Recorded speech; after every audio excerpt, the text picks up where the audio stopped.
అలసిన వానికి ఊరడించు మాటలు. సహోదరుడు భక్త్ సింగ్ గారి పరిచయ నుండి సేకరించిన అనుదిన ధ్యానములు. ఫిబ్రవరి 26. అందుకు నా కృప నీకు చాలునని ఆయన నాతో చెప్పెను. 2 కొరింథీ 12:9.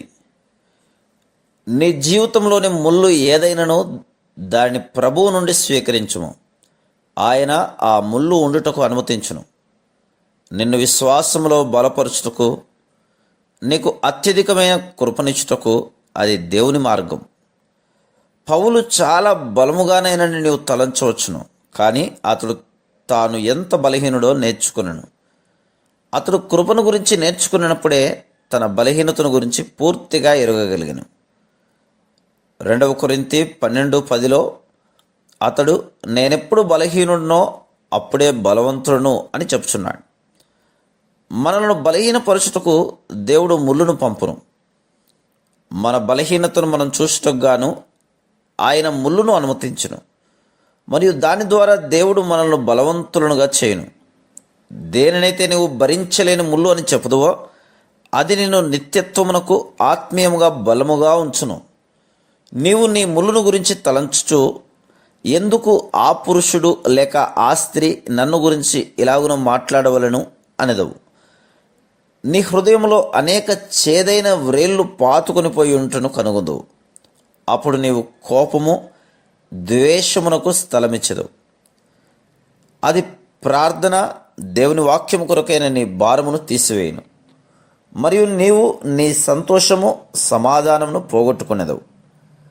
ఆ రీతిగా అనేకులు ప్రార్థన కొరకైన తమ భారమును పోగొట్టుకునేదరు. చేదైన స్వభావము బట్టి నీవు కలహించనారంభించుదువు. నీవు ప్రభుతో ఇలాగున చెప్పుదువు, నీవు ఈ ముళ్ళు 1 లేక 2 దినములలో తీసివేయని ఎడల నేను కూడికకు ఏమాత్రము వెళ్ళను, లేక ప్రసంగికులను చూచి చిరునవ్వు నవ్వను. ఈ విధంగా ప్రతి ఉదయమున దేవునితో పోట్లాడదు. ఆయన సార్వభౌముడు. ఆయన 3వ ఆకాశములో మనకు ఏది బోధించలేకపోనో దాన్ని భూమి మీద ఈ ముళ్ళు ద్వారా మనకు బోధించు. పౌలు మొండివాడు కాడు, కానీ దీనుడు. తనను ఇంకను దీనునిగా చేయుటకు ఆ ముల్లే జవాబుని అతడెరుగును. దేవుని పరిమాణము చాలా ఉన్నతమైంది. మన ముళ్ళన్నీ ఒక ఉద్దేశం నిమిత్తమే అనుమతించబడినని ఎరగకున్నాం. నీ ముళ్ళు కొరకు కన్నీరు కార్చుచున్నావా? దేవునికి విరోధముగా సనిగిన దానిని బట్టి దయచేసి పశ్చాత్తాపడము. ముళ్ళు నిమిత్తం దేవునికి వందనములు చెల్లించి దాని యందు సంతోషించుము. అప్పుడు నీ ఆనందము నానా విధములుగా విస్తరించుటను కనుగొందువు.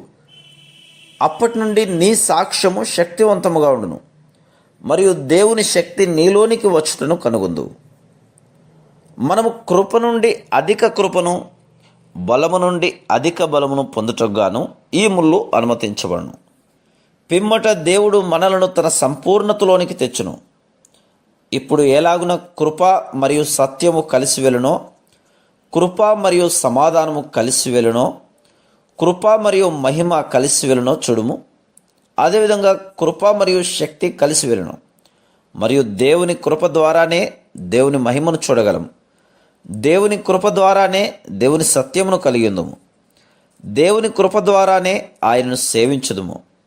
మనమేమై ఉన్నామో అది కేవలం దేవుని కృప వలనే. కావున మనకు కృపను దయచేయుటకు గాను ప్రభు మన జీవితములలో ముళ్ళును ఉంచును. ఒక వైద్యుడు ఇంజెక్షన్స్ తీసుకున్నట ద్వారా మంచి ఆరోగ్యంను పొందగలవని నీకు చెప్పినలా ఆ ఇంజెక్షన్స్ ఎంత నొప్పిగా ఉన్నను వాటిని తీసుకున్నటకు నీవు సిద్ధపడదు. అయితే దేవుడు నీ చేతికి తన ఇంజెక్షన్ ఇచ్చినప్పుడు సనుగుటకు మొదలుపెట్టదు.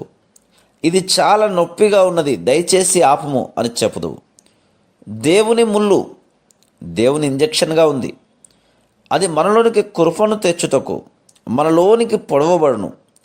ఆయన నీకిలాగులో జవాబిచ్చుచున్నాడు, నా కృప నీకు చాలును.